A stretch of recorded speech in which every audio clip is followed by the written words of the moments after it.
Ina Podcast.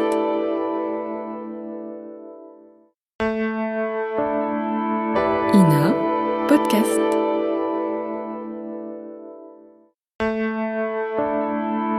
Ina Podcast.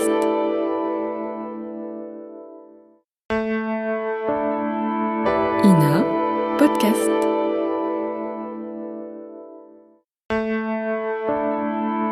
Ina Podcast.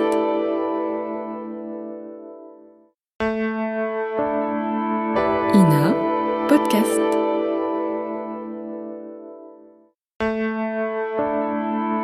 Ina Podcast.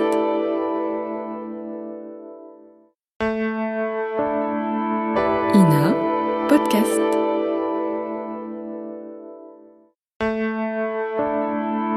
Ina Podcast.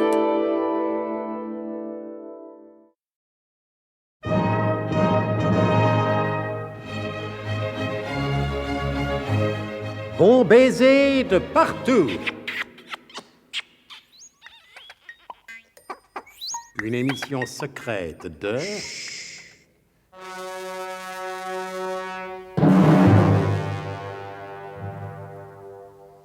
Donc, les événements se précipitent à une cadence vraiment infernale. Ah, il était temps. Pourquoi dites-vous ça, vous? Mais si je ne m'abuse, et pourquoi m'abuserais-je? Oui, on n'est pas ici pour s'abuser. Ah, vous avez raison, oui. Si je ne m'abuse, ça fait déjà un sacré bout de temps que nos amis sont en 1783. Oui. Et avec la fin de l'année qui approche, si ça continue, nous allons les retrouver en 1784. C'est vous-même qui m'avez expliqué que sans Biglotron, il leur était impossible de rejoindre leur siècle d'origine, c'est-à-dire le nôtre. Ah. Dans vos rares moments de lucidité, Ouais. c'est bien ce que vous m'avez dit. Bah, c'est tout à fait exact, mon bon José. Mais je ne vous savais pas si attentif. Oui, mais vous me faites bavarder, et ça n'est vraiment pas mon genre de bavarder. Et pendant ce temps-là, les événements se précipitent. Écoutez le colonel. Vite, vite, vite! Il faut faire vite, professeur! Oui ou non? Et vous décidez d'entreprendre la construction du Biglotron. Ce à quoi le professeur lui répondit. Pas le temps d'écouter la réponse du professeur. Les événements se précipitent, vous dis-je. Écoutez la comtesse Vanda. Vite, vite, vite, cochez les ralentis pas tes chevaux. Il ne faut pas que j'arrive en retard à ce rendez-vous.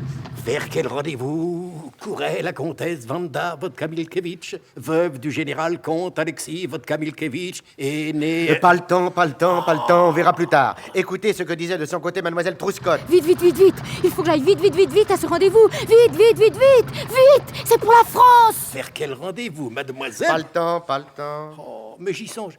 Dans les précédents épisodes, n'avions-nous pas appris que les deux femmes avaient rendez-vous ensemble? Possible. Pendant ce temps-là... Vite, vite, vite, c'est que tu grouilles pas, Raphaël, que ça va mal aller pour nos matricules. Officiel, sûr que ça va mal aller. Alors grouille! Et pendant ce temps-là... Mais vous n'avez même pas dit qu'il venait de parler. Mais on les aura reconnus. Ah, mais rien de moins sûr. Croyez-moi, c'est un veille habitué qui... Oui, bon, après l'émission, s'il vous plaît. Les événements continuent à se précipiter. Écoutez. Vite, vite, vite, vite, m'est avis que nous n'avons le temps que de nous hâter. Alors hâtons-nous, que diable, hâtons-nous, quoi. Et pendant ce temps-là... Mais qui vient de... Et pendant ce temps-là... Vite, ça traîne, Femtag, ça traîne. Ah, so ich fais du plus schnell que Alors, je peux. schnell. Warum schnell, schnell, schnell? Warum? Parce que si nous perdons du temps, nous arrivons trop tard. Trop tard? Jawohl, trop tard. Alors, schnell. Ah, so comme le dit si justement l'expression française. Non, Femtag, taisez-vous, c'est vraiment pas le moment, taisez-vous. Non, c'est vraiment pas le moment, non. Quand on songe qu'au même instant, le père Podmurge murmurait... Vite, oh Seigneur, je sais bien que tes voix sont impénétrables, mais écoute ton humble et indigne serviteur qui te demande de le faire arriver vite. Amen. Pendant ce temps-là... Vite, un bon petit coup de rhum avant de s'en aller. Alors, pas n'importe quel rhum, bien entendu, mais du vrai rhum de la Guadeloupe qu'il n'y a que ceux qui connaissent rien qui peuvent confondre avec un autre rhum. Vite, encore un autre petit coup qui doit rien à personne. Allez. Alors, Tifris, c'est pour aujourd'hui ou pour demain? Voilà, mon colonel, et sans répliquer, je rapplique. Hé, tenez-les! Mon colonel, Vite, tenez-les! mais qu'est-ce qu'ils ont tous à courir comme ça? Et en effet, ils couraient tous. Grouille, Raphaël, que je te dis? Hâtons-nous, mes enfants, hâtons-nous. Cochez, frappe tes chevaux. Seigneur, écoute ton serviteur et accélère le pas de cette arrivelle. Oh, il ne faut pas confondre vitesse et précipitation. Officiel, Zulon, on n'est pas à la bourre. Schnell, Femtag, schnell. Alors ça, je sais pas où on va, mais on y va, hein. Pressons alors! L'expression française, Sobek, elle dit... Moi, je comprends pas.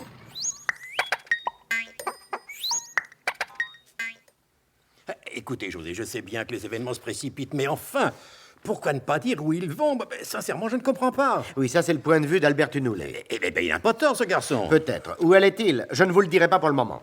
Vous n'avez pas le temps? Non, mais c'est pour respecter les lois du suspense. Tout ce que je suis autorisé à révéler, c'est que Zorbeck Legras et Willem Fermtag s'imaginèrent arriver dans les premiers. Sois loué, Fermtag, nous arrivons à temps. Le grand Zorbeck Legras reste toujours le grand Zorbeck Legras, le meilleur de tous. Si nous étions arrivés en retard, j'en aurais fait maladie. Ah, Zorbeck, pourtant, il n'y aurait pas eu de quoi. Et pourquoi, s'il vous plaît? Warum, bitte? Ah, sur ce point, l'expression française, elle est formelle. Ah, voilà, nous y voilà. Ah, ça fait 10 minutes que vous voulez me la caser, votre expression française. Je ne comprends pas ce que vous avez contre les expressions françaises, Zorbeck. Elles traduisent toute la sagesse d'une nation. Non, c'est quand vous les dites qu'il faut traduire. Mais Faroum traduit. Je parlais français mieux que vous, Zorbeck, ne l'oubliez pas. J'ai appris au gymnasium. Et si vous vous moquez, vous aurez affaire à eux. Oh, mais non, ne vous moquez pas, ne vous fâchez pas non plus, mon petit Willem. Nous sommes arrivés les premiers et c'est le principal.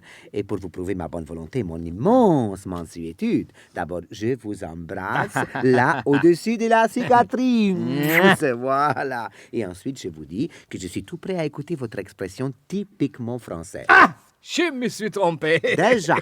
Non, c'est pas expression, c'est proverbe français. Ah, proverbe. Voilà. Ce vieux pharmacien que j'aimais. Là, qu'est-ce que c'est? Vous êtes amoureux d'un pharmacien à présent? Mais non, pas moi. C'est le proverbe. Vieux pharmacien que j'aimais. Non, traduction, s'il vous plaît. Mais il n'y a pas de traduction, Zorbeck. Je vous le jure sur ce que j'ai de plus sacré. C'est-à-dire vous, Zorbeck. Eh ben, tant pis pour moi. Oui, je réclame la traduction. Ah! Je crois que je me suis trompé un petit peu. Ah, non, c'est voilà. Bon, je vous écoute, petit Willem. Ouais, non, ce n'est pas pharmacien, c'est apothicaire. Vieux apothicaire que j'aimais. Apothicaire imbécile, traduction. Faites attention à ce que vous dites à ces noms, vous savez, hein? Comme un chien. Non, vous avez raison, Zorbeck. Je me suis trompé un petit. Non, ce n'est pas apothicaire, c'est pas vieux apothicaire, c'est... attendez, que je dise pas de bêtises. Oui, ça, au point où vous en êtes. Hein, le proverbe que je voulais dire, pour vous consoler, si on n'était pas arrivé à l'heure, c'est vieux potard que j'aimais. Là, ça, alors, vieux potard que j'aimais, c'est compréhensible, non? Imbécile.